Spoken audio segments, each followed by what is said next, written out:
ಕಳೆದ ಮಾರ್ಚ್ ತಿಂಗಳಲ್ಲಿ ನಡೆದ ಕಾರ್ಕಳ ಉತ್ಸವಕ್ಕೆ ಸಂಬಂಧಿಸಿದಂತೆ ಪುರಸಭೆ ಕೈಗೆತ್ತಿಕೊಂಡ ಕಾಮಗಾರಿಗಳಿಗೆ ಬಿಲ್ಲು ಪಾವತಿಸುವಲ್ಲಿ ಆಕ್ಷೇಪವಿದೆ ಎಂದು ಸದಸ್ಯ ಸೋಮನಾಥ್ ಹೇಳಿದ್ದಾರೆ. ಅವರು ಪುರಸಭೆಯ ಸಾಮಾನ್ಯ ಸಭೆಯಲ್ಲಿ ಮಾತನಾಡಿ, ಮೀಟಿಂಗ್ ಅಜೆಂಡಾದಲ್ಲಿ ಕಾರ್ಕಳ ಉತ್ಸವಕ್ಕೆ ಸಂಬಂಧಿಸಿದ ವಿವರಣೆಯನ್ನ ನೀಡಲಾಗಿತ್ತು. ಅದಕ್ಕೆ ಆಕ್ಷೇಪಿಸಿದ ಸೋಮನಾಥ್ ಅವರು, ಕೆಲಸ ನಿರ್ವಹಿಸಿದ ಗುತ್ತಿಗೆದಾರರು ಅವೈಜ್ಞಾನಿಕ ರೀತಿಯಲ್ಲಿ ಬಿಲ್ಲು ಮಾಡಿದ್ದಾರೆ. ಇದು ಸಂದೇಹಕ್ಕೆ ಎಡೆಮಾಡಿಕೊಟ್ಟಿದೆ ಎಂದರು. ಪ್ರತಿಮಾ ರಾಣೆ ಮಾತನಾಡಿ, ಕಾರ್ಕಳ ಉತ್ಸವದ ಸಂದರ್ಭ ಉತ್ಸವದ ಯಶಸ್ಸಿಗೆ ಸಹಮತ ಸೂಚಿಸಿದ್ದೇವೆ. ಈಗ ಆಕ್ಷೇಪಿಸಿರುವುದು ಸರಿಯಲ್ಲ. ಗುತ್ತಿಗೆದಾರರ ಬಿಲ್ಲುಗಳನ್ನು ಪರಿಶೀಲನೆ ನಡೆಸಿ ಪಾವತಿಸಿ ಎಂದರು. ಅಧ್ಯಕ್ಷೆ ಸುಮಾ ಕೇಶವ್ ಅವರು ಮಾತನಾಡಿ, ಎಲ್ಲರೂ ಸಹಕರಿಸಿದ ಪರಿಣಾಮ ಕಾರ್ಕಳ ಉತ್ಸವ ಯಶಸ್ವಿಯಾಗಿದೆ ಎಂದರು.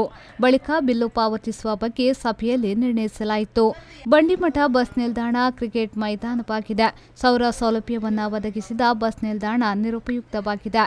ಡಿವಿ ಸದಾನಂದಗೌಡರು ಮುಖ್ಯಮಂತ್ರಿಯಾಗಿದ್ದ ಸಂದರ್ಭ ದಿವಂಗತ ವಿಎಸ್ ಆಚಾರ್ಯ ಅವರ ಹೆಸರಿನಲ್ಲಿ ಈ ಬಸ್ ನಿಲ್ದಾಣ ಉದ್ಘಾಟನೆಗೊಂಡಿದೆ. ತಾಲೂಕಿಗೆ ಕೋಟಿ ರೂಪಾಯಿ ಅನುದಾನ ಹರಿದು ಬಂದ ಸಂದರ್ಭದಲ್ಲಿ ಈ ಬಸ್ ನಿಲ್ದಾಣ ಕೂಡ ಬಳಕೆಯಾಗಲಿ ಎಂದು ಅಶ್ಫಾಕ್ ಅಹಮದ್ ಹೇಳಿದರು. ಪುರಸಭೆಯ ಅಧ್ಯಕ್ಷೆ ಸುಮಾ ಕೇಶವ್ ಅಧ್ಯಕ್ಷತೆ ವಹಿಸಿದ್ರು. ಉಪಾಧ್ಯಕ್ಷೆ ಪಲ್ಲವಿ, ಸ್ಥಾಯಿ ಸಮಿತಿ ಅಧ್ಯಕ್ಷ ಯೋಗೀಶ್ ದೇವಾಡಿಕ, ಮುಖ್ಯಾಧಿಕಾರಿ ರೂಪಾ ಶೆಟ್ಟಿ ಈ ವೇಳೆ ಹಾಜರಿದ್ದರು. ಕೆಎಂ ಖಲೀಲ್, ವಿ4 ನ್ಯೂಸ್, ಕಾರ್ಕಳ.